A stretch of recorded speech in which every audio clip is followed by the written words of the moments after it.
പിതാവിനെ പോലെ കാക്കി അണിയണമെന്നായിരുന്നു ആമിനയുടെ മോഹം. ഒടുവിൽ ഇന്ന് ആമിനയും യൂണിഫോം അണിഞ്ഞു. അഗ്നിരക്ഷാ സേനയിലെ ആദ്യ ബാച്ചിൽ 82 പേരിലൊരാളാണ് ഇപ്പോൾ ആമിന അസീസ്. തിരുവനന്തപുരം കാട്ടാക്കടയിൽ അബ്ദുൾ അസീസിന്റെയും ഉമൈബാന്റെയും മകളാണ് ആമിന അസീസ്. പട്ടാളത്തിലായിരുന്ന പിതാവാണ് ആമിനയുടെ ഹരം. യൂണിഫോമിൽ വരുന്ന പിതാവിനെ കാണാൻ അവധി നോക്കിയിരിക്കുന്ന ഒരു കാലം ആമിനയ്ക്കുണ്ടായിരുന്നു. കാലങ്ങളായുള്ള യൂണിഫോം അണിയണമെന്ന ആമിനയുടെ മോഹമാണ് അഗ്നിരക്ഷാസേന ഫയർ വിമണിലൂടെ യാഥാർത്ഥ്യമായത്.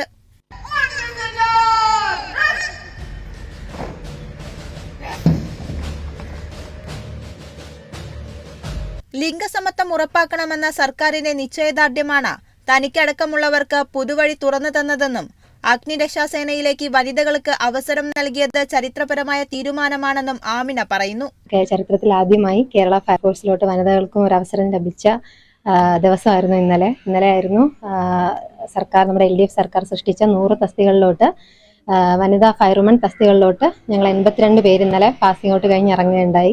അതിലൊരാളാകാൻ കഴിഞ്ഞതിൽ വലുതായിട്ട് സന്തോഷിക്കുന്നു, അഭിമാനിക്കുന്നു. വനിതകൾക്കായി തുടക്കത്തിലെ 100 തസ്തികയുമായി സ്ത്രീ ശാക്തീകരണത്തിന്റെ പുതുമാതൃകയാണ് കേരളം സൃഷ്ടിച്ചത്.